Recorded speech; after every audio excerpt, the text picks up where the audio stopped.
Okay, awesome, everybody. Welcome. Taryn, could you say hello? Yay, yes. Hopefully you can hear Okay, me good. now. Okay, just Yep. I just wanted to make sure that everybody could hear the audio over here.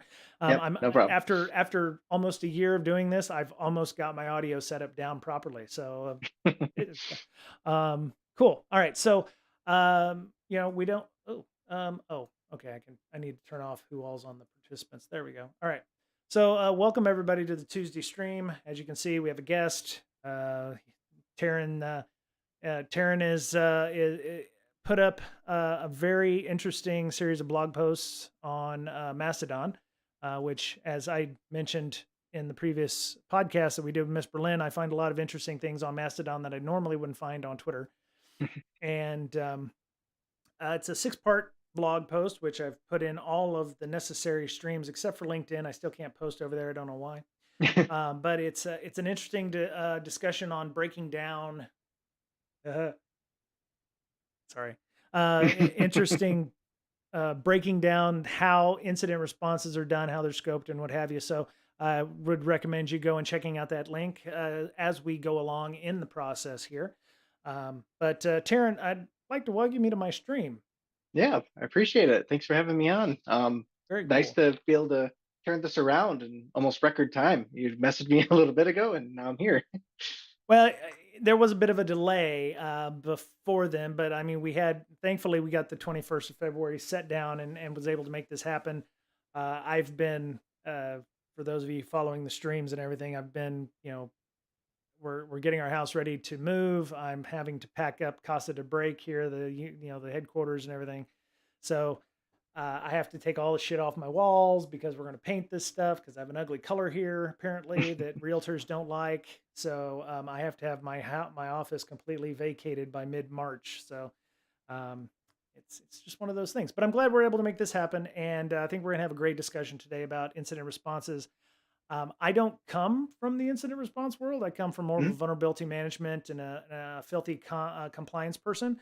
So I want to have you introduce yourself formally. Give us a little bit of background about how you got to where you are and why you like incident response, Yeah, it's kind of or a something. weird thing, but Yeah. I So could say go I ahead, enjoy go it. ahead, take it away, and we'll get started with our show here. Sure. Okay. So my name is Taryn. I actually work for Cisco Talos on their incident response team as a incident response consultant, meaning that I do incident response day in, day out. And if I'm not actively working on an incident, I'm helping people prepare for an incident. So it's Okay. definitely my world that I live in today. How I got kind of started into this field originally, I actually was planning to go into a forensic science background, so full Oh. CSI, all that whole Oh my. realm. Okay. So my bachelor's was actually in criminology and forensic science. Okay. But then when I went to go for my master's, um, they kind of knew about my background in computers. I grew up, breaking everything. I was huge into jailbreaking and rooting Android phones and all that kind of Hey, stuff. me too. So Awesome. it kind of naturally pushed and said, "Oh, you can actually turn that into a job." And I was like, "That sounds like an amazing thing to do."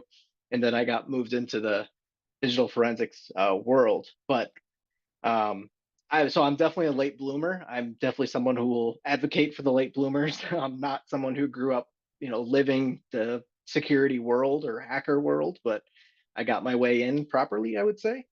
Okay. Um, Work wise, I definitely started with bottom all the way to the top, from help desk to system administration to application support. Eventually got into security, worked a little bit on the compliance side for a little bit, then pivoted over to my DFIR background where I could really flex my muscles. And now this is what I love doing. Awesome. Um, so you said when you're not working incident responses, you're helping people prepare for those. What does it look like? I mean, Mhm. I'm not trying to, not trying to pimp out product or anything like that, but it's like, what are you doing like IR tabletops and stuff like our Miss Berlin, Amanda Berlin, has a thing where she's doing IR tabletops and things like that. Mhm. And you hear like backdoors and breaches who, kind of take various incidents and do that. How does how do you do, is there a specific methodology your team uses to do IR tabletops, or are you doing IR tabletops at all? Yeah, we definitely do. We have a whole slew of different things we do. It's kind of broken into the documentation side of, helping out with IR plans, playbooks, Oh, things like okay. that. Okay. Then there's kind of the like testing side where we definitely do the tabletops of various kinds as well as cyber ranges. And Oh. in addition to Oh, that, we'll do like threat hunting. So if someone okay. isn't sure that they're compromised, but looks kind of Right. weird, we can still come in and do that level of threat hunting to see if there's actually something there. So yeah, we definitely Okay. uh, that's probably where most of the time is spent, honestly, which is great. That everybody Right. wants an IR plan. So it's good to see that's developing and becoming more of the norm now. It is there a so we're gonna definitely talk about the incident response stuff, but I like to build the case for this. So, is there a good IR plan format, or I would imagine this is it's very similar to how other policies and procedures are, but is there a good format for incident response plans? I mean, ideally, I'm thinking in my mind because I work with some teams that actually have to create their own. There's things like escalation paths and what have you. But are there anything that you've ever looked at a team or a customer's incident response plan and gone, "This is really good," or "Oh my God, you've just got a bar napkin of phone numbers to, hey, call this person after hours." I mean, Yeah. what does a good incident response plan look like when you look at them? Yeah. So, from my opinion, what a good instant response plan is that it really doesn't leave any room for interpretation. And it should be as specific as you need to email said person at this time, Oh and wow, make sure that they are involved. Make sure you list out all the people that are involved. We always like to recommend establishing some kind of CSERT team or something similar to that, just so you know okay, who those people are going to be and get everyone in there. But I think the biggest thing I've seen most people get hung up on is like establishing severity. Like everybody knows high, medium, low, but how do you actually apply high, medium, low? What is the threshold? What are those kind of incidents or cases that you can definitively say this is a low, this is a medium, this is a high? Because that dictates a lot of stuff moving forward. But I think just being right, being able to speak very plainly in an incident response plan and specify exactly who you need to contact when, how, so that anyone can read it and they know what they would need to do. Because there's right, always kind of some gaps in terms of who do you need to contact? Is this really the right person? Am I actually supposed to email them or am I supposed to just message them?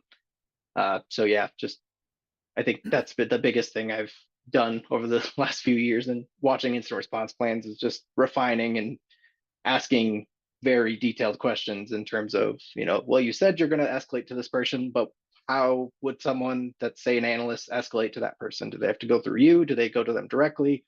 Those types of right, little things, because that's where right. people get hung up on incidents. Yeah. Yeah, I would imagine when you're in crisis mode, you're, you know, having as clear a path to escalation or knowing who to contact is one less stress that that person is going to have to deal with. Um, Exactly. right, and having clear communication lines is important. Do you suggest like I don't know, like a racy chart, for instance, from the PM world, like responsible for X, or like if it's mail, it's this, or if it's Azure, it's this, or mail, maybe Mhm. mail and Azure are the same thing. Do you suggest to them that kind of granularity? I mean, you said Um, leaving nothing open to interpretation. So I, exactly. I guess the point of the IR, I guess it would depend on the scope of the IR plan. If it's an organizational wide one versus if it's like for a specific system, I guess that Right. would make a difference as well.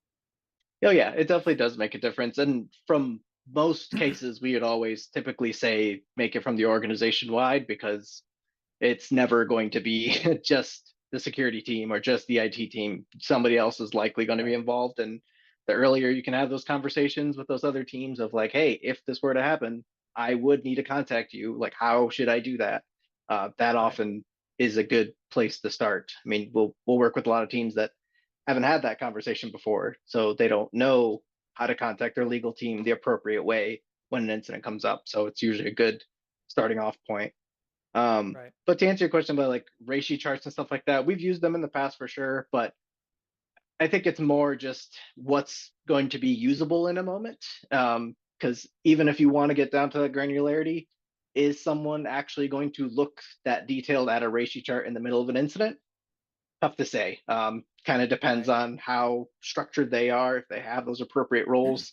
If it's a three-man team and they're working on incident, they're probably not going to be looking at that ratio chart too closely. Right. But Right. it really does take a lot of tailoring depending on what that team kind of looks like.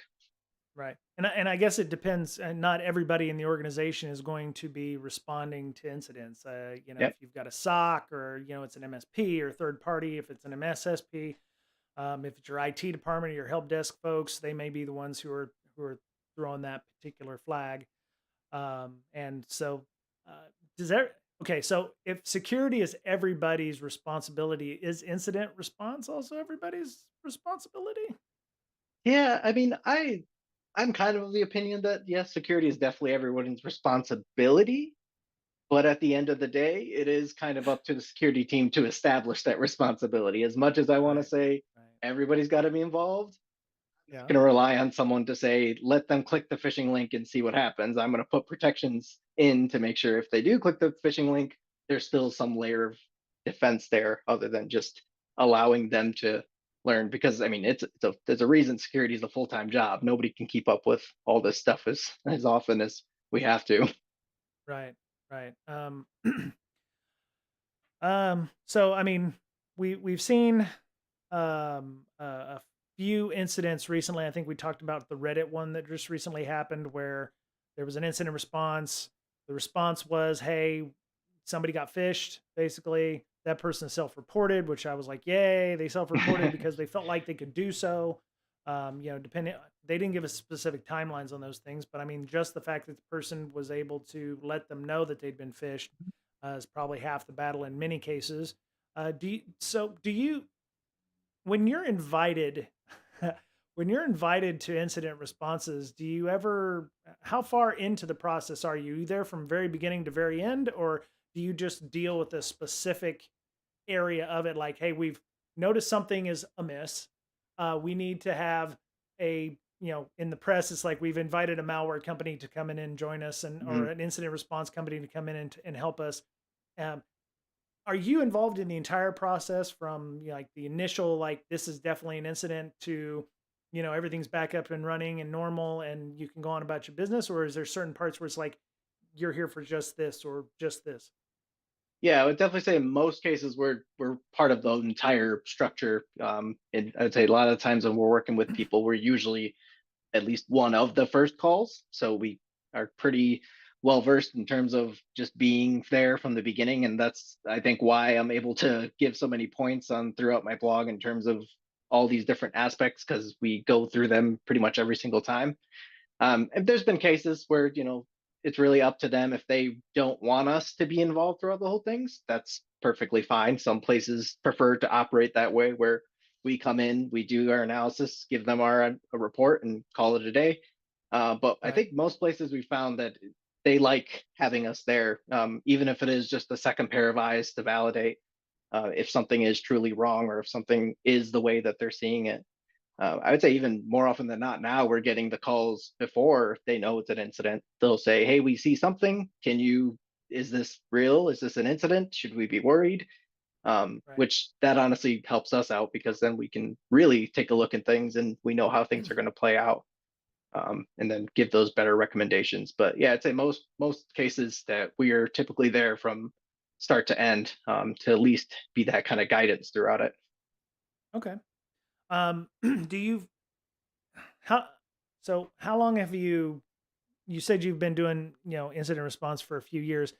Have there been any changes to how incident responses happen other than, I mean, like maybe the frequency or what have you? And I don't know if that's just because they're in the press more because everybody's leaking all the datas, but has there been any major shifts or changes or trends that have happened where it was like, hey, we used to do this when I first started, and now we're not doing that at all? Or, it's like, anything of note that, has changed in the last, I don't know, 4 or 5 years, 10? Yeah, I'd say definitely the tooling is a big one. Like there's just Hmm. so much better tooling now that you could use that does a lot of the automated tasks for you, like performing those commands that you need to triage the system. There's a entire script that'll do it versus before you kind of typed out each one of those commands and saved that output to a notepad or whatever else.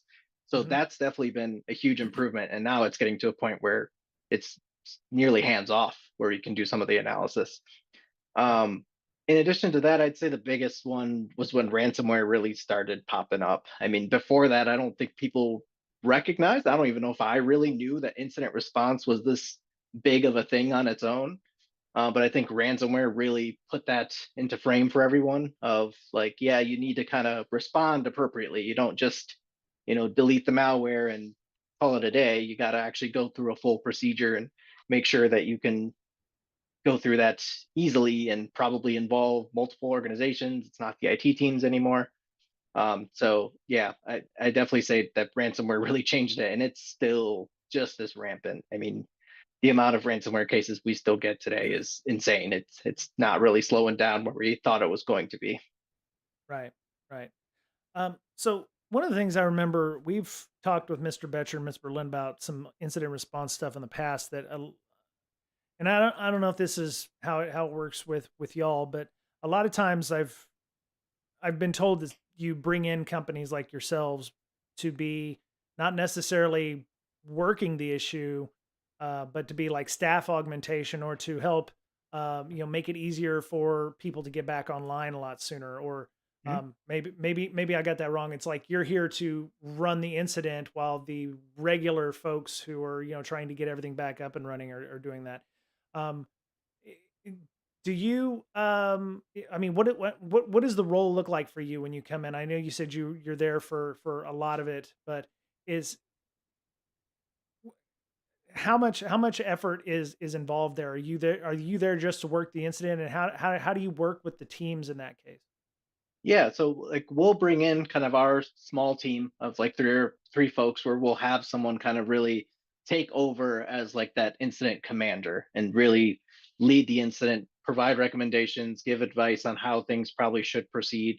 So yeah, we're definitely there throughout giving that guidance. And Hmm. then of course we're doing the analysis on the side. So as they provide more evidence to us, we can look through that, give more recommendations. But yeah, it's a constant thing. So we'll meet daily, as long as Oh, they need cool. us on there to really talk about what we found so far, talk about any new recommendations, and then of course giving advice in terms of how you handle the incident because our analysis is only going to go as far as they can take it. So we need to give Right. proper recommendations, and a lot of folks have questions on how do you perform an enterprise wide password reset. That's not something you can just do.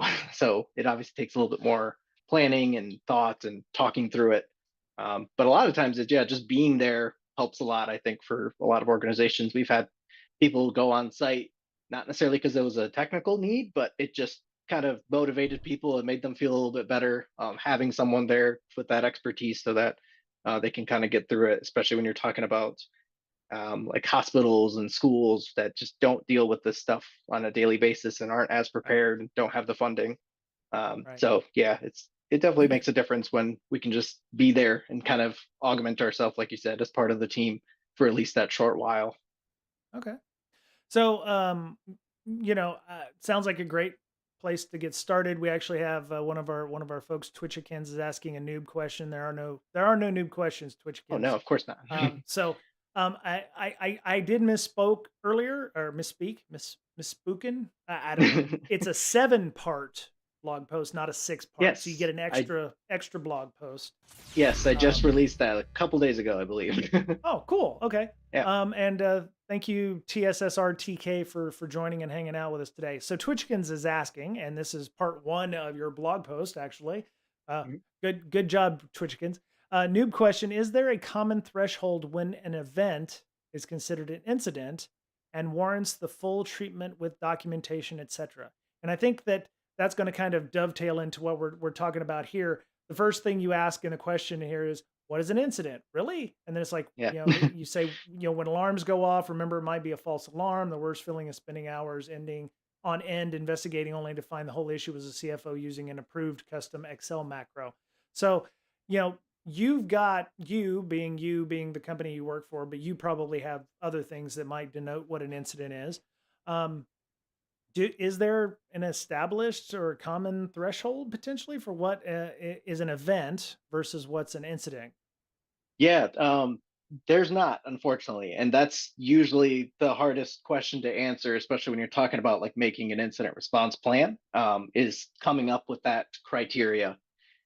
Typically, how we kind of see it is usually the level of like impact, whether that's the amount of users that are being affected, the amount of computers that are being affected.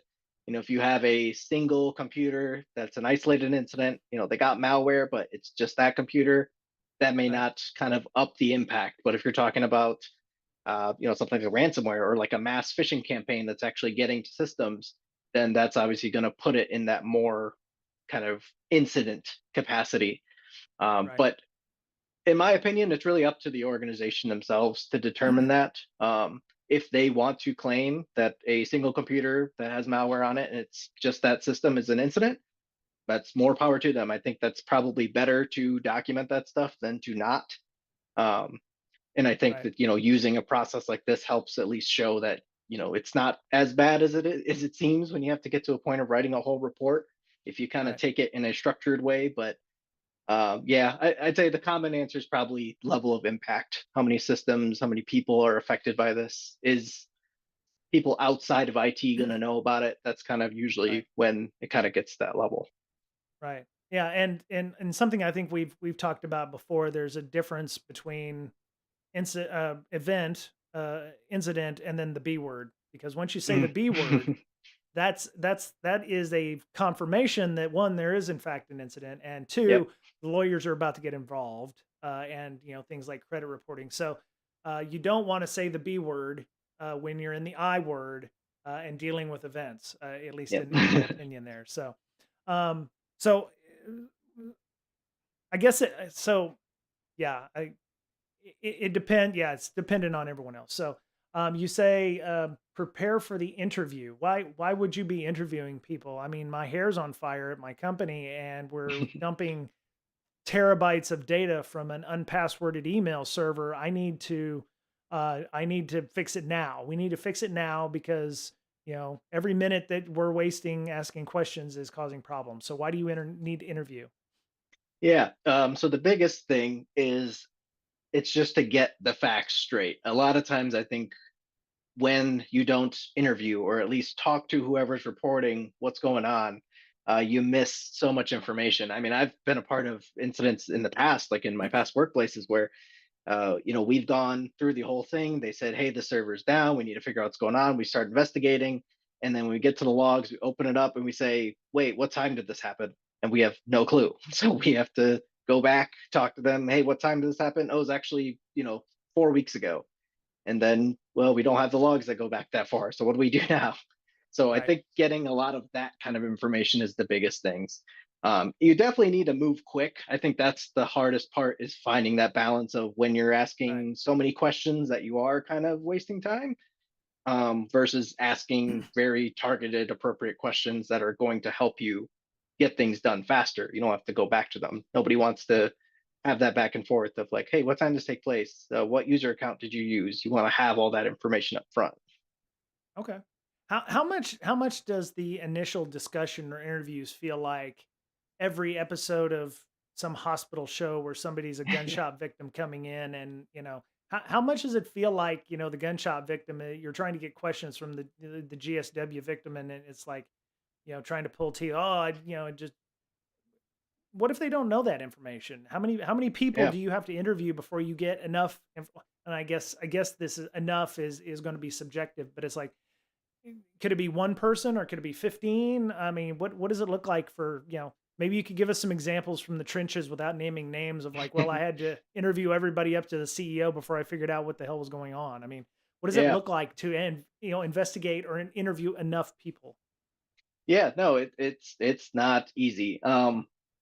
Typically, I think if you're going over 5 people, you're probably going a little too far, and you need to kind of start looking. But Really? in reality, I mean, we've talked to people when, they've essentially deferred to the next person, deferred to the next person, deferred to the next person, and then we just found out, oh, okay, nobody actually knows.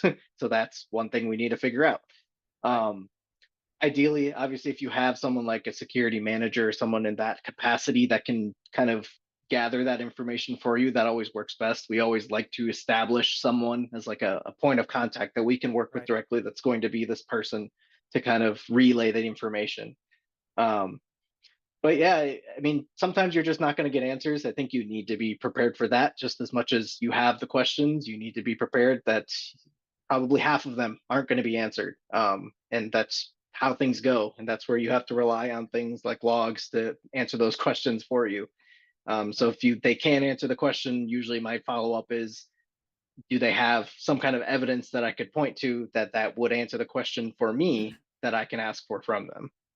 Right. And I guess, in your line of work, companies just aren't going to be calling you up and going, "Hey, uh maybe we have an incident," or you're not knocking on doors going, "Friendly neighborhood incident response company, we're going to come in and, incident all your responses," or whatever.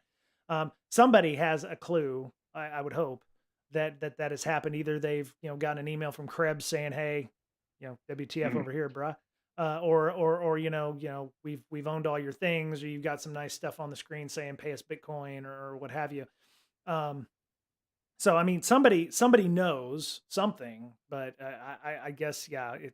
Is it an art as much as it is just doing something, just being a people person and interfacing with these folks? I mean, Oh yeah. um, is there I a mean, misconception about that you're going to come in and solve all their problems, or you're gonna fix everything? Why are you asking these questions to me? Go do the thing, make it happen. oh yeah, What is yeah. okay, It's definitely okay, there. There's definitely people we'll talk to who kind of, I mean, we've had folks that we'll talk to who kind of assume that we have some kind of back end access into their environment because they use a specific tool that we can just look through that and get all the answers. yeah, It happens. And right, to answer your point, we've had a lot of calls where people don't know if there's an incident. They will come to us with this small clue, like, "Hey, we've had 3 servers that just started acting up. It doesn't look like a security issue, but it looks weird enough. It's a crown jewel, so we want to, mm, bring you guys in to see if this is something worth looking at." And honestly, I would definitely lean on that side of things. I prefer someone come to me with the idea of, "Hey, is this bad?" Where we can come with that expertise and say, based on our evidence, yes, no, maybe, versus someone coming late in the game thinking that we couldn't help earlier on and then coming to a right, point where right, maybe we don't have the evidence to support them. right. So I'm used to I've worked at a consultancy, so I've dealt with like engagement PM kind of work where the customer's like, we need a pen test.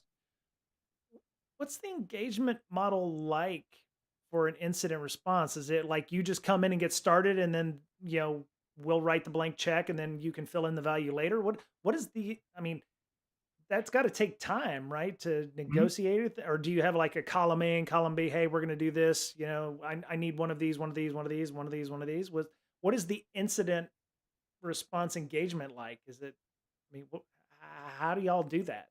Because it could take Yeah. time to sign all the dotted lines and contract all the things. So, Oh yeah. It definitely does. I mean, we have like 2 different approaches. Like, we'll get cold calls every now and then where someone says like, "Hey, we need help from an incident response organization," and we kind of have to go through that process. Luckily, we can help kind of expedite it a little bit more, because our PMs and such are used to that. They right, know right, kind of how things have to play out, so they know those kind of buttons to pull and everything like that. But we also have the advantage of like having like our retainer set up too. So if you okay, have us on retainer, then of course you let us know everything's already signed. We can jump in and start getting in front of things right away. So that way, obviously, right. works a lot bit faster, and it's one of the reasons, of course, every cyber insurance now is moving towards needing some kind of retainer. So it's I was popping going to up ask more and that. more. Yeah, I was going to ask that question. Is it like, are you finding the retainer stuff is based on the fact that people need cyber insurance? Because we've talked with some folks about the cyber insurance, and I saw a talk at B-Side San Diego where they were talking about cyber insurance. And oh no, I'm sorry, it was the ISSA meeting up here in Seattle. was talking about the need for cyber insurance and then having things on retainer like legal and IR and recovery services. So cool. Okay. Um, all right. Asking the right question. So I posted a link in the Twitch chat. Chocolate Coat, which is this person also. He also goes by Cyber Coach on Twitter. Has some DFIR resources. So templates and things, scorecards, jump to conclusions mats of things for folks who are doing incident response or think they may need incident response tools. So this is some pretty cool stuff if you know find you need that. Uh, do you go into companies that have dedicated incident response teams and you're kind of augmenting that, or does it are you pretty much going in cold and like you know the only security guy there's like, oh my god, I've heard about you on the internet, I need your help kind of thing? Is Yeah. it, you know, are you expecting them to have an IR team? You're expecting them to be a bit more mature and being able to answer questions, or is it you're still going in blind and you know are some of the worst experiences that you've had so far had full IR teams and they're like, well, why are you here? Yeah, no, it's definitely a mix.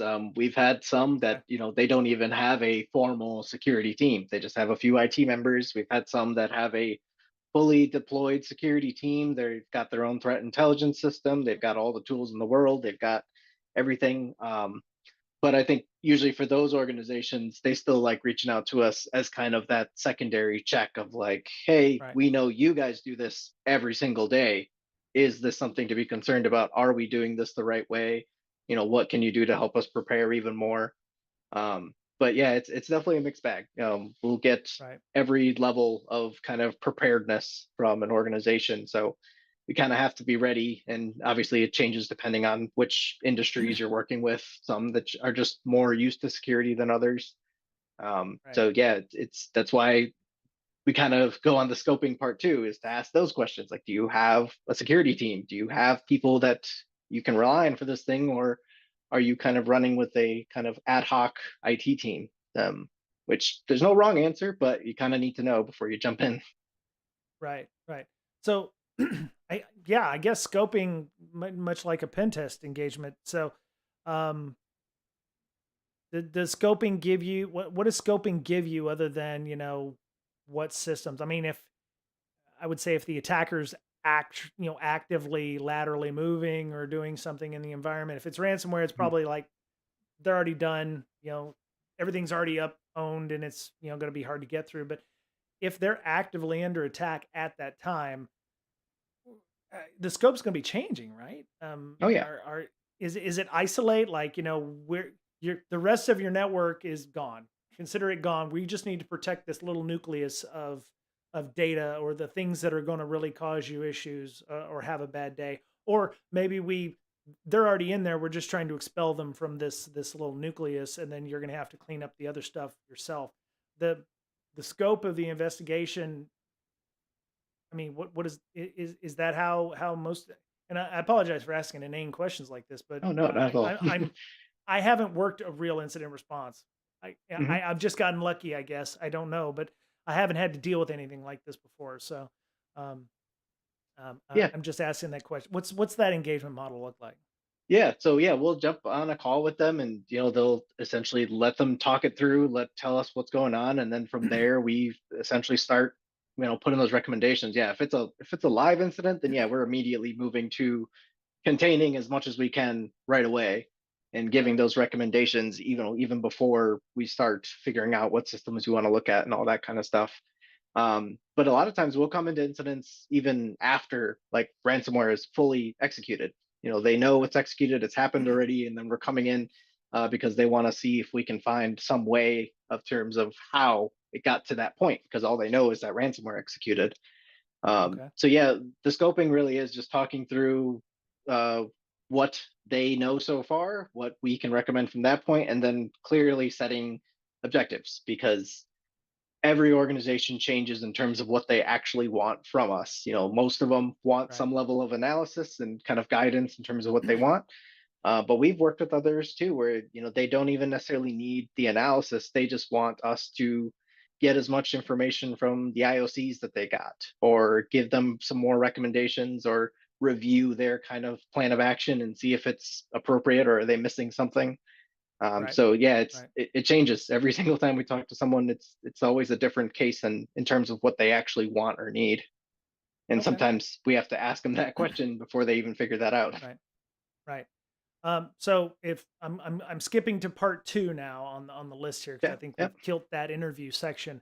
It says timing is everything, and one of the things you just mentioned was like when you're interviewing people, I'm sure you're asking the timeline. When did you start noticing this thing? Um, are you always assuming that this is going to like go to court or something like that? Are there certain ways that you handle these engagements like this? You said timing is everything, collecting evidence. You've got the CSI looking thing at the top of your screen here, and the only thing I can think of is wow, like CSI Miami or whatever. And it's like, do you why? What's the importance about collecting the evidence? I mean, if it is a crime scene, are we always assuming every incident is a crime scene, or um, it even if the customer doesn't know that it's a crime scene, do you want to Right. treat it always like that? Yeah. So I mean, luckily from our standpoint, we don't have to do too much from like a uh, what's the word?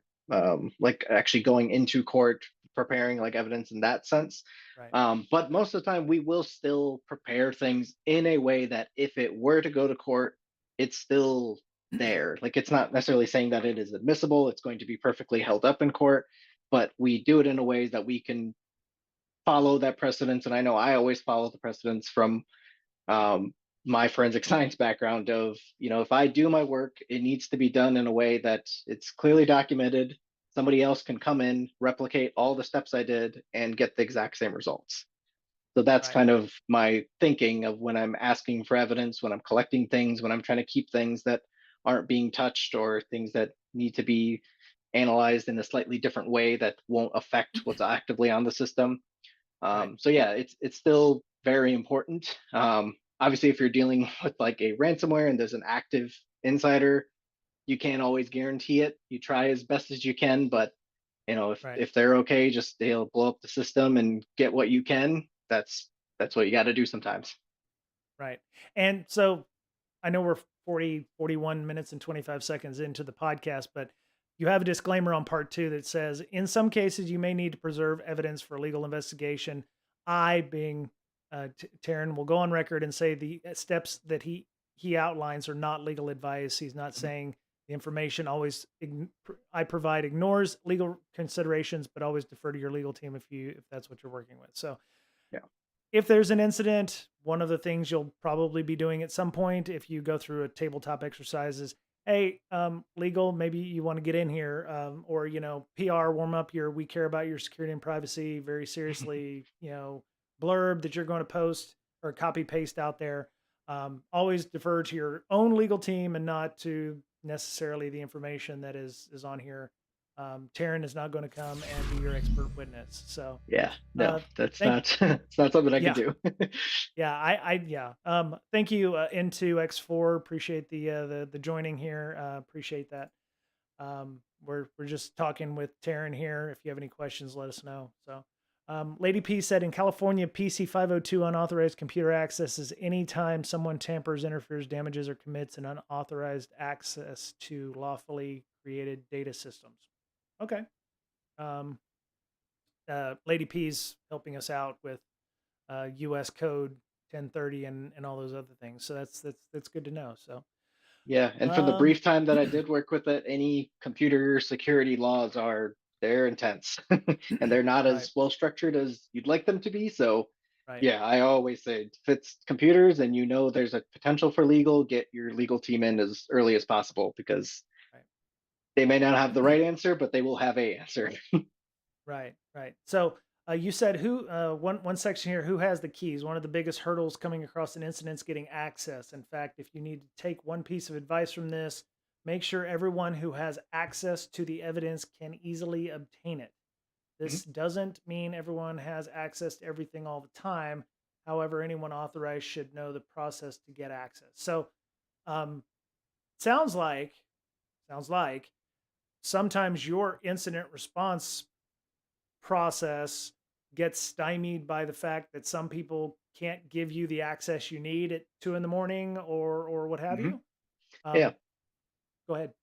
Yeah, there's all kinds of little things like that. I mean, sometimes this is the first time you come up with that question of how do I provide access to my security console to someone that is external to the organization? Because usually that's never the case, but that's what we need to do in that situation. So Right, sometimes it right, involves things like creating an Active Directory account that needs to have a jump box so that we can get into the jump box, but then you need to have a secure communication to the jump box. So I think that's kind of the biggest thing is a lot of times we kind of go with the assumption in security that nobody externally should have access, right? That's just how things should be. But when you're talking about working with different organizations and vendors, uh, it does need to happen at some point, and then obviously you need to do it in a way that's not going to put you at risk and put something out there that you don't mean to. So yeah, it's a tough hurdle for sure. It happens pretty often. We can say let's get started and let's get things over to us, but there's not a process to allow that right, access in. right. Okay. So yeah, we've been touting things like break glass accounts and access for years when things go pear shaped. Sometimes having so that's part of the process that you should be having. It's like what happens if we need to allow someone external access, and I'd imagine that gets kind of cagey, especially if in this day and age where everybody's in the cloud, right? Mhm. Should we just give you root access to our entire AWS enclave, or our GCP or our Azures? um, uh, you know I wanted to use the example because in the news today on the 21st of February, apparently we found several terabytes of data on an unsecured email server in the DoD in the Azure Gov Cloud.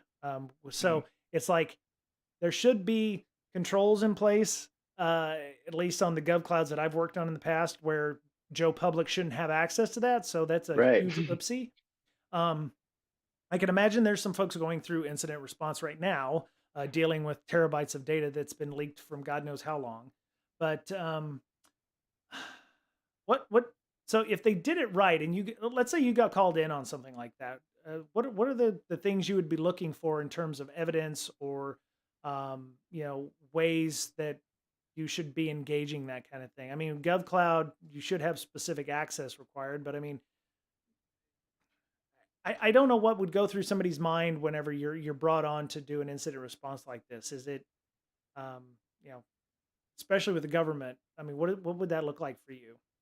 Oh yeah, I mean some of the processes, especially government, they obviously have very detailed allowances in terms of who can even access it in the first place, whether Right, it's you need a level of clearance or anything like that. So that's obviously something we do have to come across sometimes. But in most cases, the things that we're getting access to, and if we can't get access to it, it's not like it's the end of the world. We still have right, ways around it. If they can get us an output, like get us a CSV of all the events from the last 30 days, something like that we can work with. We have tools that have that kind of stuff in mind because we know getting access isn't easy and it's not always going to happen. Obviously, working with forensics, it's a little bit different because you're talking about right, getting an image that you have to send over versus an actual access to a console.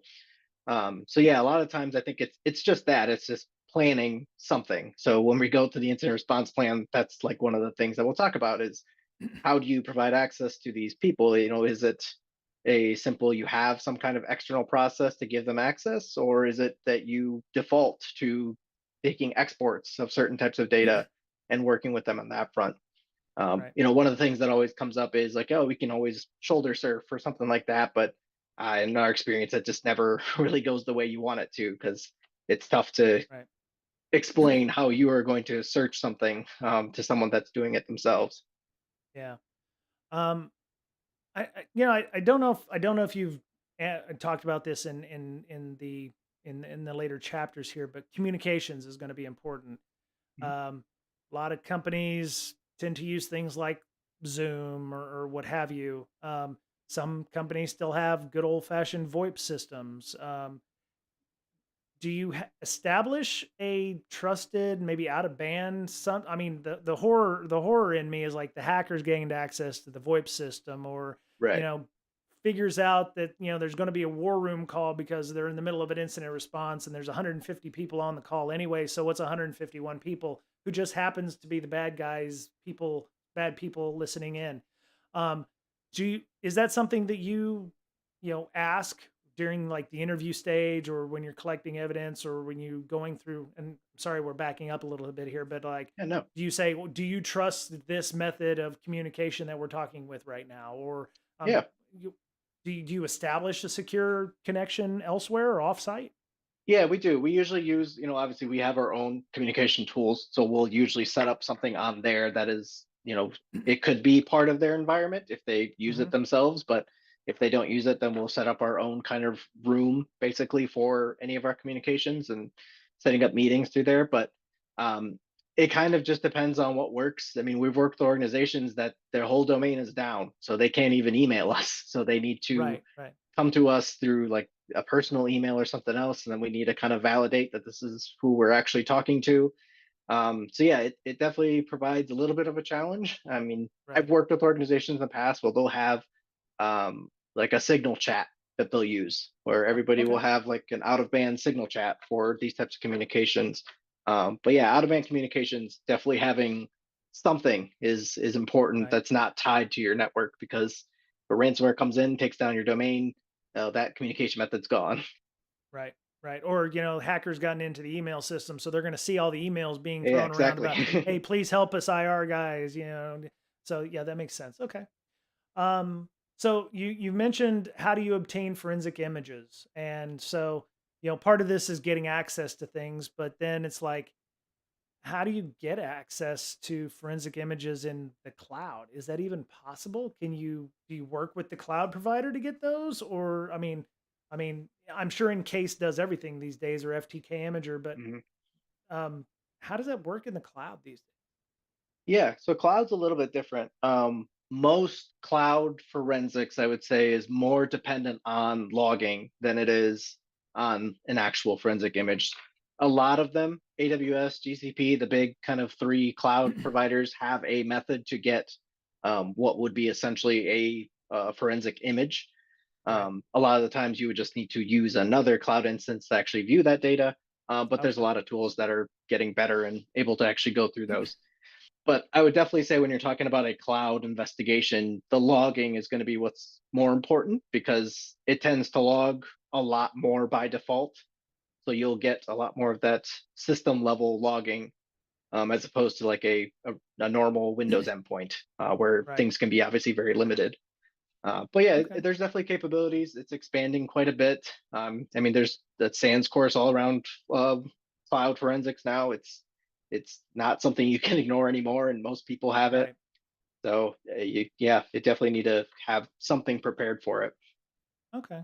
I'm sorry. I didn't mean to look behind me, but it was raining earlier, and now it's snowing at my house, which kind of No. sucks. So yeah, I was like, I saw it was. I look out my office door here, and I was like, what the hell? There's, and then yeah, it's snowing at my house. So Yeah. I winter here in Seattle is like giving us our best like 1-2 punch before we move down to San Diego, and then I don't have to deal with snow anymore. So yeah. Anyway, um, so okay, so you're making forensic backups, byte for byte backups of cloud instances. So it's changed a lot these days. The byte for byte forensic images, they're still the gold standard. If you want everything on a system, that is the way to go. But today, I would say triage scripts have really become a common method, and I think honestly preferred in some senses, where instead of actually Okay. pulling a forensic image, the triage script will run on the system and pull all the forensic artifacts from the system,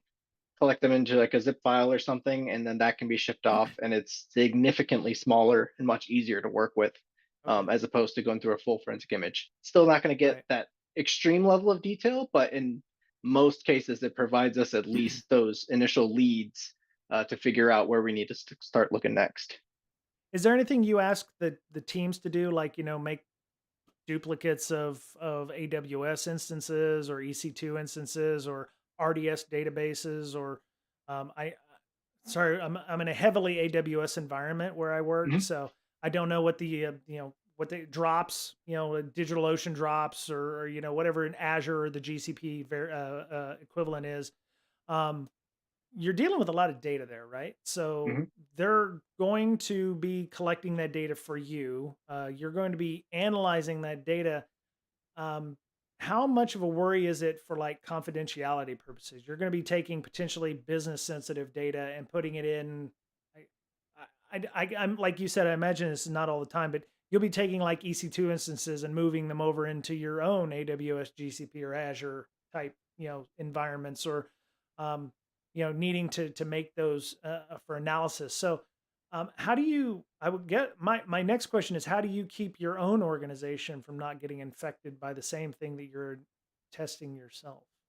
Yeah, I mean, we essentially have to double down on what we say works exactly the way that is going to we expect it to work. So, we'll do obviously those same level of steps and make sure that we're working through data.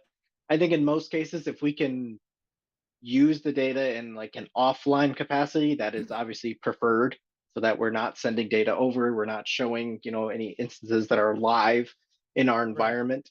We want to limit that obviously as much as possible. So I think that's why we rely on things like logging a lot more. So like if a Hmm. cloud investigation were to happen today, and someone comes up to me and asks what is my preferred method of looking through it, I think most cases I would probably prefer to look at logging from their side, whether if they can provide an export or they can provide access to it, so that we don't have to move anything that's potentially compromised or potentially has something on it that we aren't aware of. Um, and so we can at least make that verification. Then, if we need to move to that next step, we can. But yeah, like AWS logging and GCP and all those, I think they do a pretty good job, and they're becoming a little bit better on security focus now. They're obviously not to the level of something like Sysmon logs, but Hmm. they're getting there. I think it's getting to a point where you can really recreate an entire system processes and everything that's running on something without actually having that forensic image in hand. Cool. Okay. So you in part two here, you give a shout out to Sysmon. Why is Sysmon awesome? And if it's not already on the system, what benefit would you get by adding it later, if anything? Yeah. So Sysmon is like an enhancement of Windows Event Logs. It is Microsoft built, so it obviously plays very nicely with those. And there's actually Linux and Mac versions that exist now.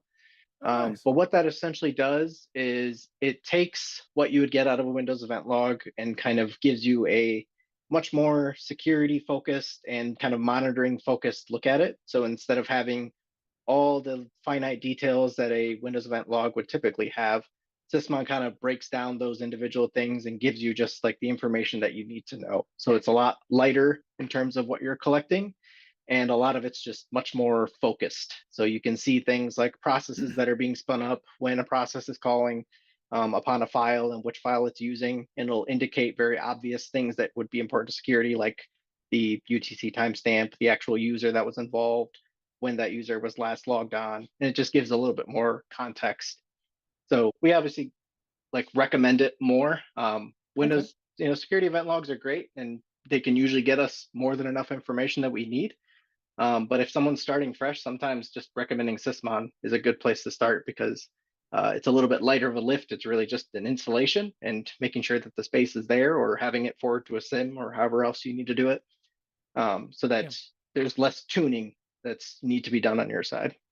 Right. Okay. So N2X4, one of our new people who've joined us here, says, with the increased use of triage scripts, what percentage of IR cases would you estimate still end up with a full disk image collection of some kind? So from my personal experience, I'd say probably 40%. It usually depends on what exactly we're looking for. If it's just a matter of figuring out if the kind of host is compromised at all, like there's maybe some indication alert fired off, usually we'll start with the triage script first to try to dig down deeper and see if there's any evidence of something larger. If you're at a point where the malware is on that system, or there's specific artifacts on there, then you typically go to the forensic image so you can actually get a copy of that. Right. actual file itself, since a lot of triage scripts won't necessarily collect the user directories or anything like that. It'll only pull specific artifacts. So it's more just, so it's usually one after the other, as opposed to triage versus forensic image. It's usually triage first and then forensic image if you need more details. Right. And some of the good triage scripts you call out here, one called Velociraptor, another one Mhm. called Cape, and the other ones are called Trident. Any difference on some of these? Does some of them only run on Windows or Linux or Mac, or do they all run on the same? Are they all Bash scripts? I mean, what kind of scripts are we talking here? Yeah, so they're fully set up as their own executable programs at this point. They developed quite a bit.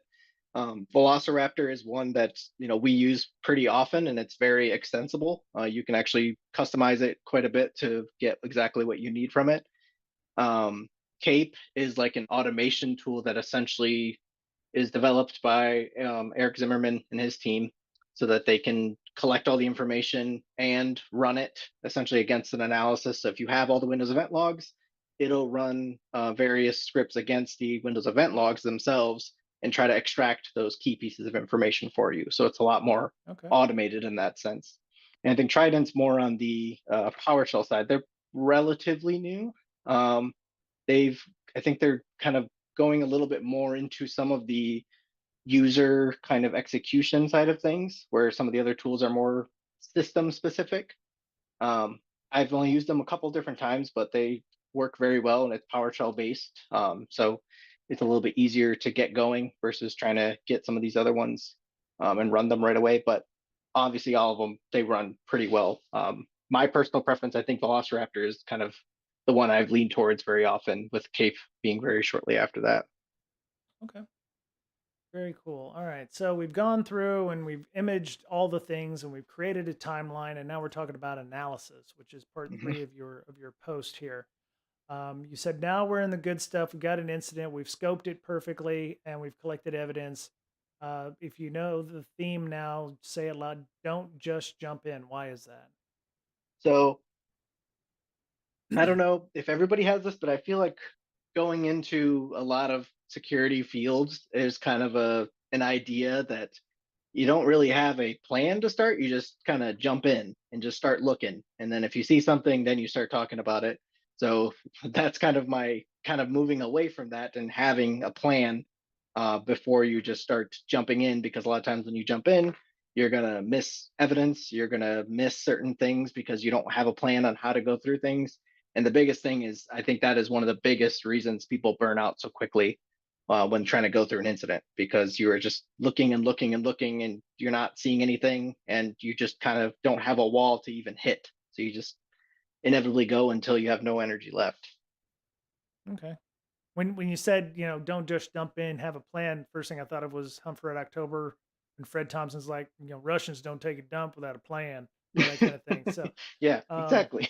yeah. So, all right. So part of this is having the information that you need, the evidence, the from the scripts and what have you. Um, I'm going to scroll down. I'm hoping what you have is you have. Okay, so there's some spreadsheets and some docs for investigation notes, but do you use, okay, documents together writing. You mentioned using a central area for analysts to take notes, SharePoint, Google Docs, OneNote, etc. Um, Google Docs is public for all in the cloud in Mhm. its own.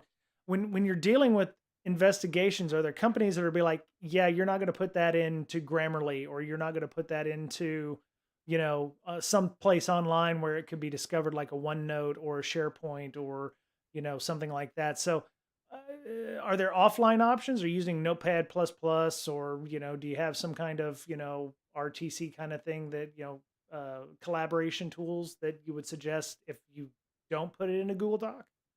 Yeah, yeah. There's definitely a lot of offline options. I still use Notepad as kind of my main scratch pad. That's where I kind of first put in some of my things before I make it into an official kind of report. Um, but yeah, it just depends on what it is. I mean, today, like Word is sufficient. It does work really Okay. well. Like if you have these templates and different things in place, I feel like It works just as well. Especially if you're going to be putting it into a report, why not start writing it as if you're Right. writing a report? So then when you get to that point, it's less work for you kind of on the end. But it Right. takes time. There's a ton of different options in terms of how you can report things. I think the biggest thing is just having somewhere to put it versus trying to Right. figure that out in the middle of an incident. Right. So the one thing I'm thinking about is, you've interviewed people, you've collected this evidence. Obviously, you're whether or not you want to, you're creating biases in your mind. Ah, I've seen this malware before. Ah, it Yep. must, it must be this. Does the plan help you slow down a little bit and kind of make sure that does it give you time for your type 2 thinking to come in and go, ah, okay, maybe I shouldn't think about, this ain't the Russians, or this ain't, impotent panda, or whatever it is. Um, Yeah. and does that kind of make you think before you start just, banging on forensic information? Yeah, no, it definitely does. And one of the big things I usually stress is, if you can at all help it, don't try to do analysis by yourself. Always Oh, try to have someone with you.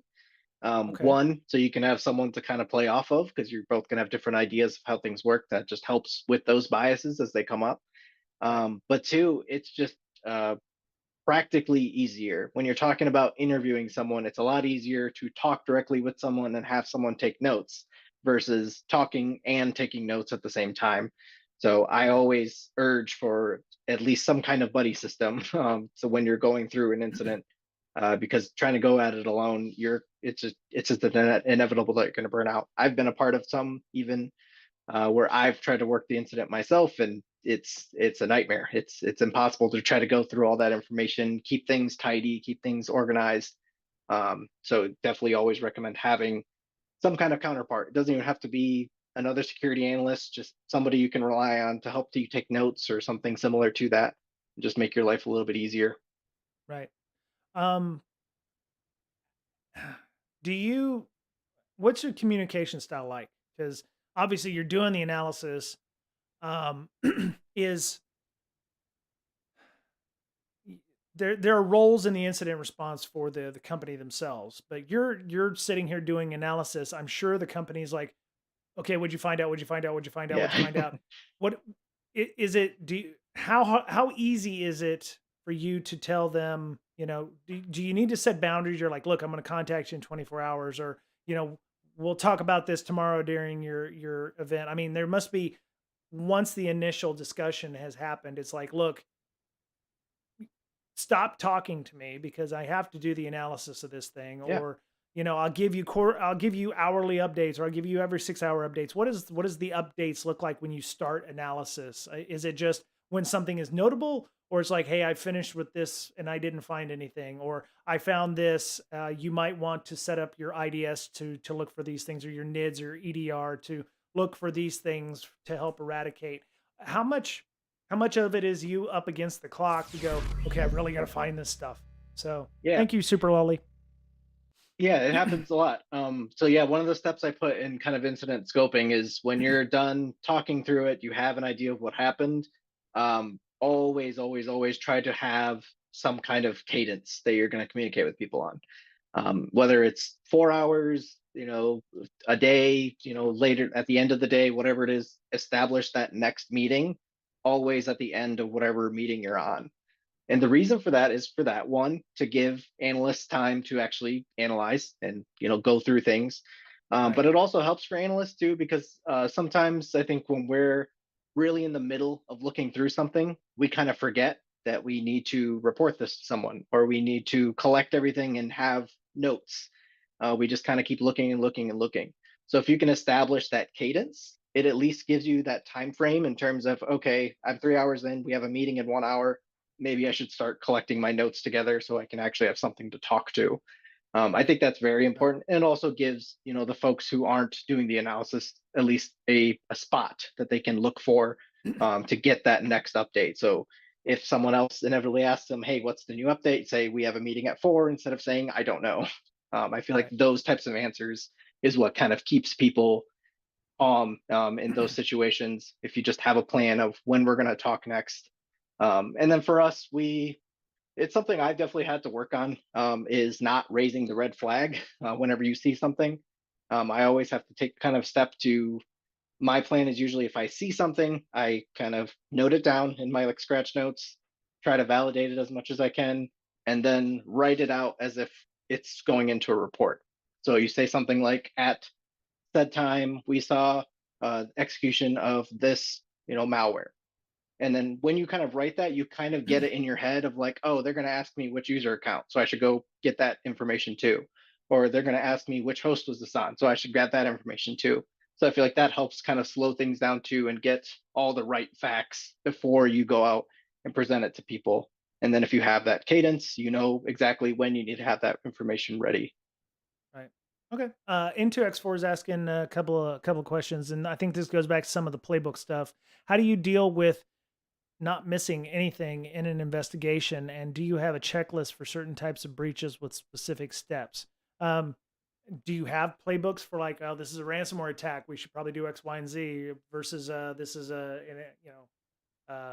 breach or a potential breach, Yeah. that kind of thing. So, do you have specific playbooks or specific checklists or things that good practices or best practices that you tend to follow across your org? Because I'd imagine you you want to leave room to think outside the box like a pen test, but you don't want to go like, ah, yes, I checked XSS, okay, I checked cores, whatever, and I missed the huge ass vulnerability there because I was checking the XSS box off. Yeah. So yeah, we definitely have playbooks for different types of events. But even then, I'm always terrified of that I'm going to miss something and someone's going to find it 2 minutes later and Sure, I'm going to look sure, like I don't know what I'm doing. right. So I'll definitely still have some kind of playbook, but I think I touch on it a little bit in this analysis portion, at least some of those like initial things to just look for, to at least give yourself a starting point checklist to go through. That way you have something that's gone through. I think what's more important is, you're always going to probably miss something because it's impossible to try to get every single bit of information.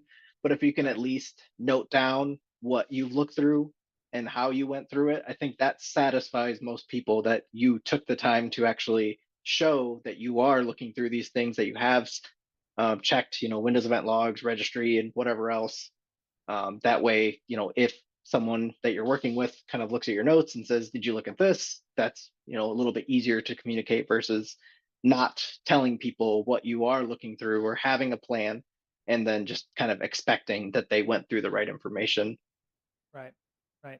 So you mentioned a baseline here. Another key term in finding evil is establishing a baseline. A baseline is a set of known information. So these are truths that you have. Like Mhm. maybe not maybe simplistically, this is a server, this is an EC2 instance, but um, what do you consider truths? Are you what when you're trying to find truths? What are you trying to do? Trying to find like attribution? Are you trying to decide whether or not something is an actual incident versus a breach or whatever? I mean, what is the finding of the truths in this case?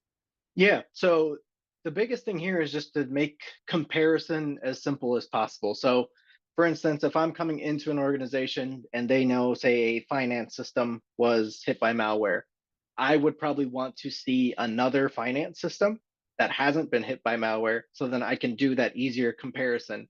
So if I see, hey, this Excel file is calling this weird macro, but if I see it's also calling the weird macro on the fully clean system, then that gives me more confidence that it's not something that I would deem an indicator or something that's more um, like a problem. So having some kind of baseline is pretty important, I think, for a lot of cases when you're looking through data, whether it's firewall logs, anything like that. If you can get that time frame that something occurred in, and then you can look beyond it, then you can kind of see if you see, hey, this weird service was running on the system for 4 hours today and then suddenly stopped. But then you go Right. historically and see, oh, it's been doing that for 30 some days now, well before we even knew this incident was a thing. Then you can have that confidence that, okay, this is likely something that is more important. And then I Right. think it also is important to have that communication open with those people. We'll often talk with those IT teams and having those proper people and ask them, like, hey, we see this system is communicating with this one. Is that normal? Like it's doing it via a kind of weird port. We don't know if that's expected. So having a baseline, whether it's another system that's kind of a golden image, or just having those people that you can talk to get that information from. I've always been the mindset that if you can get help desk folks, they will make security 10 times easier because they see that stuff every single day. They can tell you in an instant if something that a person is running is normal. It's like, oh, yes, all of our users run this. This is expected. So Right. having those kind of folks on the calls is really helpful to get that baseline because you won't necessarily have it in your hands, but you can at least have people that can give you that information. Okay. Very cool. Okay. Yeah, Shagnatomy asked the question, how do you define or divine the normal versus the evil bit? You said you go back 30 days and the service is on there. You know, Verizon DBIR says the average, infection time is like 2 years. So Yeah. if you don't have more than 30 days worth of logs, it's not going to matter anyway. But in the last 30 days, we've seen this service. Is that a legit service? Oh no, it's making connections to Indonesia. Oh, okay. Well, that's Limp Jackal, so we know that. Anyway.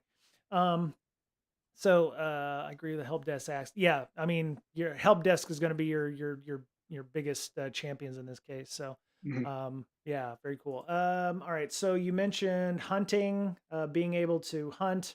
I don't expect to get through all 7 sections of this. Yeah, Maybe of we'll have course. Taryn come back and talk some more because we're already at like an hour and 15 minutes. Mhm. So I have taken the 504 course. I actually, I got an 85% on the test, so I got Yeah, 504. that's great. I've taught it once. I I'm not good at it. I did the incident response course or incident handling course. I actually found great use in it. I did find that it's probably outdated now because a lot of things have changed since 2017 when I took the course. Mhm. But so you mentioned hunting. So you say, unfortunately, it's common for you not to have many indicators, leads, or baselines. And we talked about what indicators are before. So you're you're looking. You said for hunting, you look for rogue connections, unusual processes, unusual services, rogue accounts, unusual files, and auto start locations. So I guess you need to know how to access all of that stuff in various different platforms, like Yeah. your net stats on Linux. You're looking at Windows error codes or Windows event codes, like what Miss Berlin and Mr. Betcher do for those things. But um, the Sans poster you mentioned as well is a guide. But um, how, how much of that actually pans out? Um, I mean, I would say a good portion do. At least Okay. hits one of those areas. Definitely not all of Okay. them, definitely not common. But usually in most cases when you see it, I think the biggest problem we usually run into is that we don't have the logging to produce this type of information, or we don't have tools Right. that show this type of information. So I think that's usually the issue we come across. But I mean, as much as adversaries are, unique and have very specialized tactics and the way they do things, you see a very similar pattern when you do incidents over and over and over again.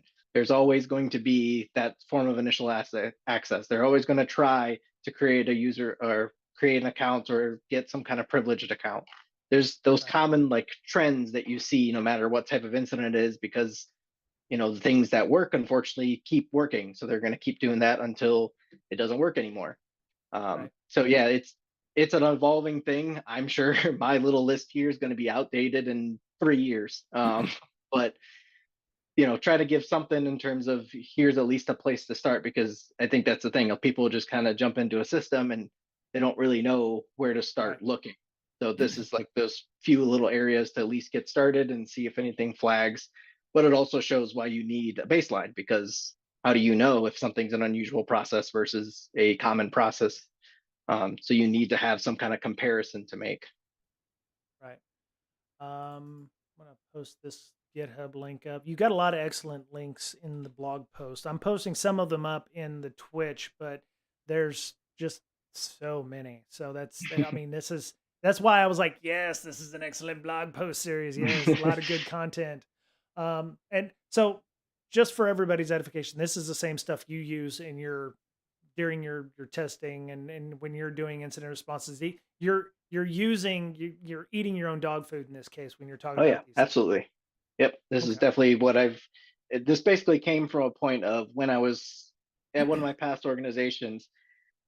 We were kind of developing this process, and I remember the scoping part was always an issue because we were a very kind of siloed security team. So we didn't talk with a lot of Right. other teams.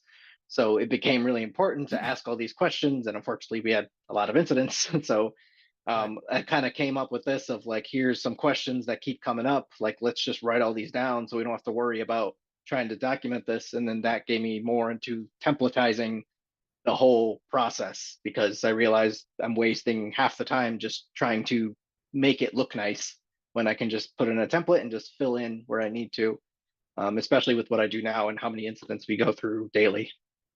Okay. Very cool. So I don't know what that was, but so I want to continue going on for like one more section, but the one thing that you had brought up about working in teams, and Mhm. I know that we've mentioned this a little bit for companies going through incident responses. You said burnout is a real thing. So you also mentioned in this section that the analysis part is the longest part, Mhm. obviously because the hunting and the things. So um, do you have to tell yourself to step away, go get something to eat? Hey, I probably need to get some sleep. I haven't slept in 42 hours. I mean, what it, I'm hoping you're not working 42 hours straight. I mean, that Yeah. might actually be something, but if you're on a team, at what point do you tell your team, "Hey, you probably need to go get some sack time. This is going to be here when we get back. I'll be on for another 3 or 4 hours." Or do you tell people, "Hey, I only work 8 to 5. You only paid for 8 to 5." I know you don't. I know you don't probably do that, but what is the engagement like for you when you're like, "Oh crap, I've been on for 24 hours. I need to take a break." Yeah. How do you unwind? How do you keep from having burnout? And maybe after incident responses, do you take a couple days off where you're not doing anything? What does that look like for you? Yeah. So, I mean, for how we do an organization, luckily they take that into huge consideration. So we essentially have on-call periods, which are like week long. So in those periods, you are essentially on deck to if someone calls and has an incident, you're going to be the person to kind of come in and help out with that. So those are Okay. kind of like, oh, you're on it for about a week, and then you that kind of rotates every a month Oh. or so. So Oh, it's okay. not like you're always responding to the active incidents. So then when you're not doing that, you obviously do the more preparation stuff. The other thing that we obviously do very well is we manage our teams in a way that we always have two analysts that in the same time zone, but then we'll also have an additional or two other additional analysts in a separate time zone so Oh, that by the okay. time I come off my work, well, my typical schedule, those people can come in and kind of take over for me. So that also goes into the point of having good notes because if they're coming in Right. 8 hours into investigation, they won't really know what's going on. Um, but yeah, I still need to step away. I catch myself all the time of just I've been working for 6 hours straight and I didn't even realize it and I haven't eaten anything. Right. So to unwind, usually most of the time, I think the biggest reason I've convinced myself to step away now is without fail, every time I step away and come back, things are 20 times more clearer. Because Right. eventually you just get into a rut of seeing things and you can't see things from a larger standpoint. So I'll go for a quick walk or something or grab something to eat and just kind of sit and like not look at a screen and kind of just and a lot of times I'm still thinking about the incident, but just not staring at the screen helps a lot just Ah, to yeah. get away from that evidence and just let your mind kind of rattle things out of it and then kind of Yeah. reset. But yeah, luckily we're set up in a way that's very easy to do. If you are in any kind of managerial position, I really would urge anyone to really try to set up that cadence so that you can have people take rests because we've seen it happen too many times where people work 48 hours straight and then they make Right. a simple mistake and things get worse. So Right. it's usually not to anybody's benefit to keep just pushing through just for the sake of pushing through. Right. Do you ever, I mean, do you work with people that are like, "Oh, 5 more minutes and I'll be done," and then an hour later they're still working on things? Do Oh you yeah, actually have to, force folks, "Hey, you know what? Go away." Hmm. step away or whatever? Okay. Yeah, I yeah, mean, you would definitely have to kind of just let them know. I mean, I'm sure I've done it a couple times, and people have had to tell me to, hey, you need to go step away from this. And I yeah, think when you can do the like little things like this of like collecting your notes together, later on we can talk about like how I'm making a timeline. That's something I'll often do to like summarize what I've found. So doing those types of tasks really help kind of bookend what I've done for the day until I can kind of move into that next cycle of work. But yeah, it's hard when you don't have a plan in terms of what you need to look through. Like you said, if you had like a checklist or at least something to give you a stopping point. right, Otherwise, you're just going to keep going and going. right. Cool. All right. So correlation. I think we'll do correlation, and then we'll invite you back because I'm sure there'll be a part 8 by that time or what have you. So, um, so correlation. This is so okay. What is correlation in this respect? You've done the Yeah. analysis. You're going to have a report. I mean, what does the deliverable look like once you've done the analysis? I would imagine there's a lot of implementation happening at the same time. Mhm. What does correlation do for you Yeah. or for the So company? analysis. So when you're completing analysis, what I typically end up with is a kind of Word document full of my notes and findings that I've had throughout this entire investigation. So, what I define as like a finding is something that is a relevant event that occurred at a certain time. So, I have a big kind of section of a bunch of different findings, which can go into huge numbers. Um, so, while you're doing that, obviously, from our capacity, we still need to communicate and let people know, like, hey, here's the things we find, here's some things you can do on it. But correlation is basically taking all of those findings and then putting them in a proper order, whether that's by time, seeing which indicators you can pull out of it, whether it's just normalizing things. Do you have like say you have 8,000 SSH attempts that are failed logons. You can kind of Right, summarize that and say it's like, okay, that looks like a brute forcing attempt because that all occurred in a certain time frame. So it's just kind of taking that step back and trying to see what the patterns are in what you're seeing so far, and trying to see if there's something more you can extrapolate from that now that you have all your findings in a row. right. Um, is part of the findings or the correlation not necessarily to stop infections or whatever, but do you ever say, okay, this one thing will solve the problem, but we're going to continue doing this, doing the analysis? I mean, is there, do you want to halt further infection when you're doing the correlation, or do you want to actually have a fully realized report or fully realized a solution before you go in and you go, hey, do these 5 things and you're done? Or is it like do this one thing and it'll stop 80% of it? I mean, what is your response there? I mean, what is the time? You mentioned timelines, but I mean, you have Mhm. your own timeline here where it's like it's been 3 days and they're still under attack, or it's been 3 days and they're still ransomware. You have to do this thing. So what does the response look like there for you? Yeah, so that's kind of one of my issues with the current way the incident response life cycle is portrayed. Is like it often goes detection analysis and then containment. Um, in my opinion, detection analysis should be hand in hand with the containment. And ideally, you would have two kind of different types of containment. You would have we organize it as tactical and strategic. Tactical containment being Right, things that are ongoing and you know what it is and you have a way to stop it. So, account that's doing a lot of weird activity, you lock the account, you reset the password, you take those actions to make sure that account can't do anything further. right. Whereas the strategic recommendation would be to do something like an enterprise wide password reset to make Okay, sure any of the okay. other accounts can't be applied. Right, right, Um, yeah, it's a weird thing that I've always struggled with trying to figure out where containment fits, because sometimes you could scope an incident and then you need to move right into containment because right, you already know some of the things that are going on. You have recommendations on what needs to be done. So containment is kind of like this ever living thing. The way we tackle it for us is we often produce daily reports.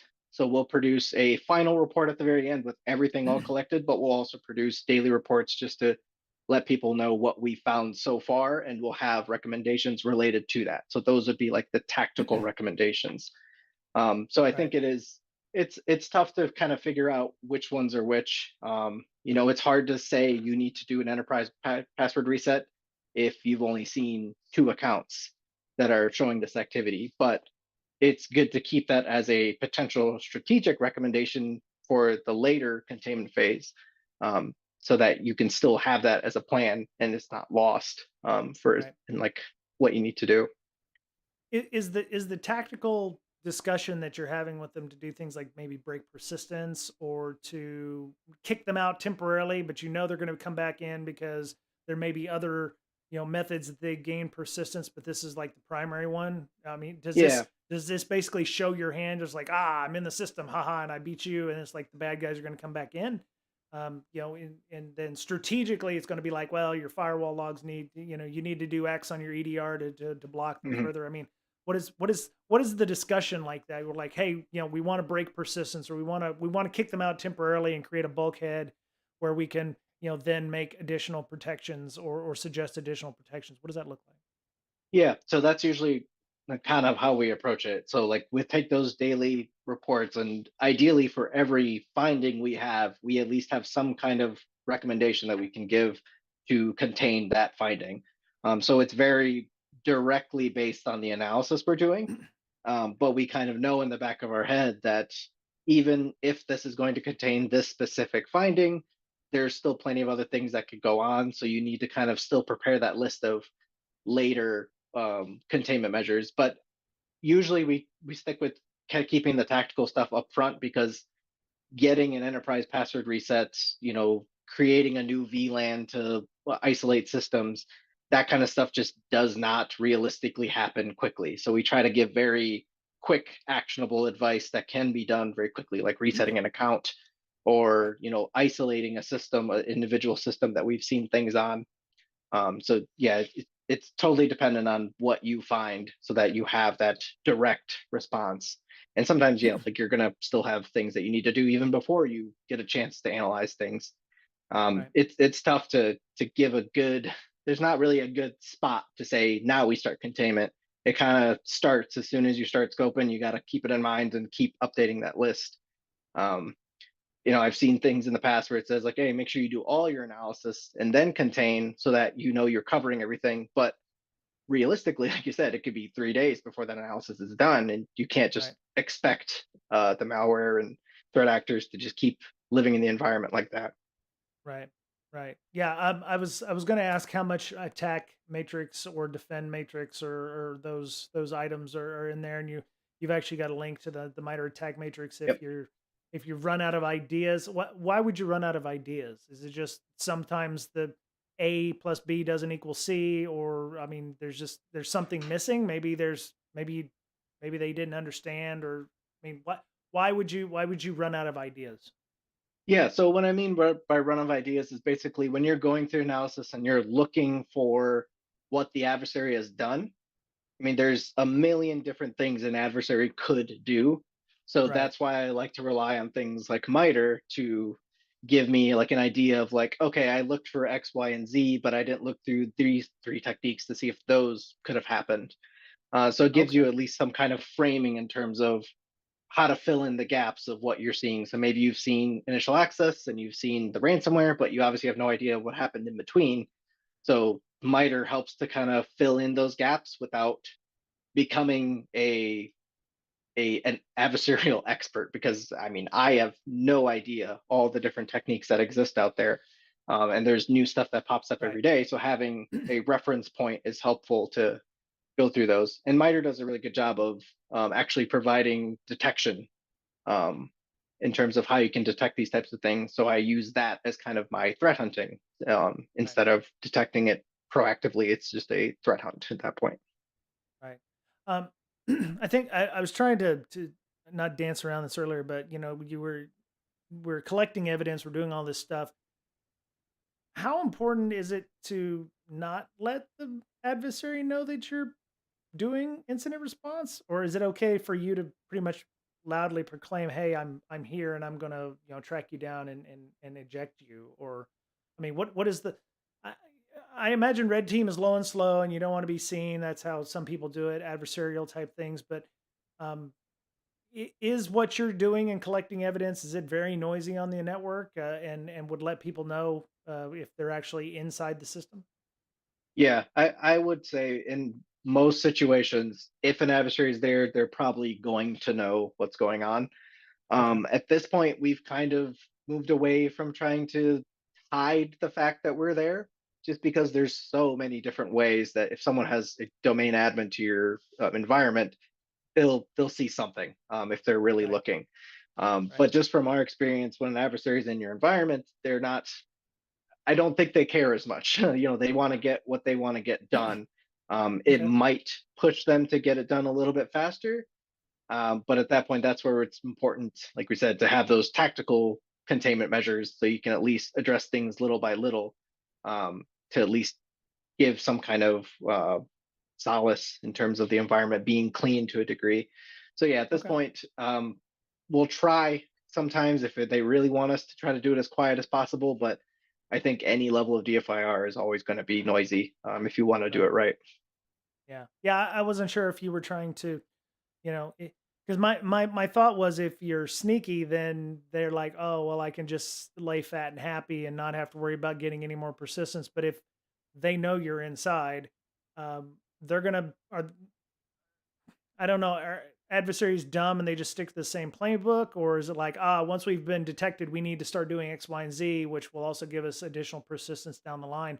Are you worried about things like secondary infections, or like, hey, they're in there playing around, they're going to add, I don't know, shells to databases or something that allows them to get in after they've ejected you. So the correlation and the analysis that you're doing may get rid of one vector, but there's another vector that, are you going to have to go Right. back and do yet another, incident response to go, okay, did we get them out this time? Okay, did we clean the garbage out this time? Do you have to keep going backwards and doing it over and over and over again? Yeah, you definitely do at some points. I mean, you get new and new information. I mean, I was recently part of a case where we were there for the first week and things were pretty quiet. We got things relatively contained, but then the second week, things just started blowing up again, and new things started popping up. So yeah, it's definitely a cycle, especially with analysis. It definitely, Right. you'll do analysis, contain, and then you'll likely need to go back and do analysis as you find new indicators and new kind of data that just points to different things that are going on. So yeah, it's definitely intended to be kind of more of a cycle. Hmm. It's very rare that the first thing you do for containment is going to keep it from ever happening again. Right. There's just so many different ways. Persistence is just so common, and as good as and as much as we do this stuff, we will occasionally miss things, and we need to Right. go back and kind of readdress things as they come up. Yep. So okay, so you're run. So you mentioned that it's going to be looping. You're going to have to go back in and do stuff. Are there things that you're telling them to do while you're doing the analysis, like, hey, put some clean boxes on the system, install this software, put sysmine on some things, build out some new EC2 instances, um, set up a honeypot? I don't know. Are there things that you suggest the teams do, or one, I'm sure it's listened to the IR team that you've paid for, but are there things that you tell them to do so that when you go through the second time, it's like, okay, we built some truths, this was a clean box and it was infected with this. So, okay, so we know that this is a thing. I mean, are there things that they can do while you're doing the analysis to make the second time through a lot easier? Yeah, absolutely. Like we'll still suggest a lot of those things. So yeah, like just getting new evidence sources. I mean, I've been part of incidents where we'll get one collection and then 3 days later we do some analysis, we get another collection, so we start it over, do another collection. So it's constant. The things that you're doing in terms of collecting evidence and what you're recommending them to get better evidence. A lot of cases when it's things like logging or improving uh, anything that's not going to necessarily contain but maybe give better information, that kind of stuff, we will suggest it, but we don't prioritize it as high as containing the actual incident first, because it's just not a priority at that point. Like even if we could get them to install Sysmon and get better logging at that point, it's not going to give us historical data, which is mostly what we're going to be relying on. Right. So it's more important to us to get the containment steps first to make sure that nothing can be um, expanded upon where it is today, and then start to look to those later recommendations of getting better logging, better sources of information. And we'll document all that stuff in terms of, hey, you need sysmon deployed here, you need to segment this part of the network. um, if you can do it now, great, but if you can't, keep that in mind as something to do right after this is over. Right. Right. Yeah, that okay, cool. Do you ever have people like trying to shotgun things out? Oh, we're in the middle of, incident response. Let's buy an EDR and install it now, or Oh do yeah. anything. Do you have, yeah. We need to install all the things that we should have installed before this, and we're going to do it now. Do you recommend them doing that kind of stuff? Or is it like wait until, 'cause, I mean, I'm just putting things out there, but I mean, have you seen instances like that? Yeah, we've seen things pop up like that. In most cases, if they have nothing, if they don't already have something in place, then we would still recommend they put it in place. But if you have an EDR, adding a new EDR is not going to do much for you. In fact, a lot of times it causes more problems because then they start Right. fighting with each other. Right. So usually that's kind of the approach we take, is we take the different types of evidence, and if you have something in place, keep using it, see if you can enhance it a little bit more, because a lot of times the problems that we see is not even that the tool itself is too bad, it's just not very tuned to be better, where a lot of those things can be done and just make it work a little bit better. Or we'll see the EDR is set on audit only mode, and Right. making sure that they shift that into quarantine versus going and trying to get a new EDR tool. Right. Even something like a sim, like we obviously love working with sims because it just makes our job a little bit easier, but Right. trying to deploy a sim in the middle of an incident is just not going to work out very well. So Right. usually any tooling type things, unless it's something that's going to contain the incident, keep those till after things are settled down. That's a good idea. Yeah. Okay. Um, I hear people upstairs getting ready for dinner. We're probably going to need to go to dinner. So, Yeah. I do want to have you back because I'm looking at the investigation part 5. So there's 7 parts to the blog post. Are you going to have another section, or is 7 as far as it goes? I think seven's probably where it's going to sit today. So this entire thing is Okay. actually based on a talk I did in October of 2022, and it kind of Oh, expands upon that. So that's kind okay. of where this all came from. So I could actually go through everything versus trying to talk through it all in 40 minutes. Yeah, no, that's cool. Yeah, I definitely would like to have you back at some point to go through 5, 6, and Yeah, 7 because I think absolutely. that there's some, you mentioned the timeline analysis, so you're talking about the big parts like the strategic areas. So I know she just walked around the corner. She's like, I was like, yes, I know. Yep. Mr. PC Fix It says from GERCon. Was this at GERCon? Where was this Yes. conference? Yep. That was at Okay, Gurkhan. Yep. good call out, PC Fix It. Um, he can fix it. Yeah. Anyway, so we'll have you back because I want to go over 5, 6, and 7. But folks can read ahead if you'd like, and follow along. Here's part 5. I will post that up in the. There we go. That's part 5. 6 and 7 is also on there. But so for the people who are interested in contacting you, not necessarily for your company or services, but like for DFIR related items, Mhm. for debate or what have you, how would they contact you again? So for Twitter, Cybercoat is my probably easiest way to get in contact with me. I'm Cybercoat. also Chocolate Coat on most of the other places. In Mastodon, I think GitHub should be Chocolate Coat as well. But yeah, that's definitely the easiest way. Getting me on Twitter is probably the Right. fastest way to get my attention. But Okay. yeah, happy to talk to anybody about just about anything. All right. Very cool. So Ange 31D.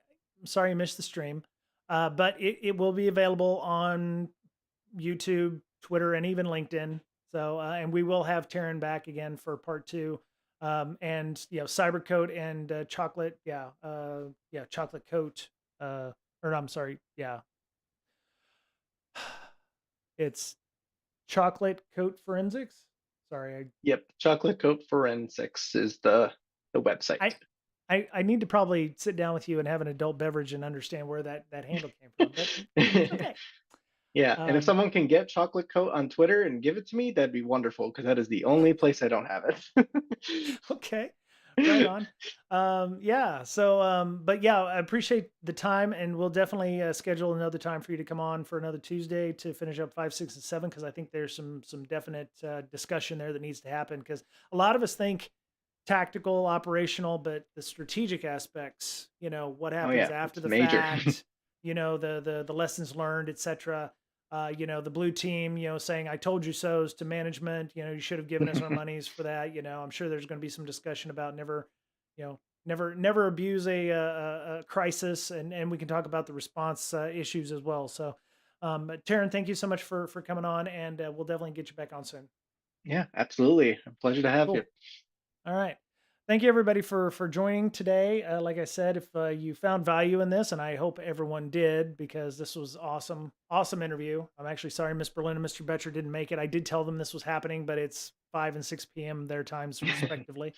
Come and tell people about the podcast, please, and the stream, and use the proper hashtags. And yeah, thanks to all the people who joined and resubscribed. Lady P, Super Lolly, X204 for following, TSSRKT for following. Thank you all for coming and hanging out, and appreciate your patronage. So, yeah, thanks again for everybody coming, and hope you have a great week. We'll be back. I'll be back Friday to do some Golang stuff and maybe some light news. Maybe we'll talk about that unsecured email server as well. So, hope everyone has a great day, and we'll talk soon. Thank y'all.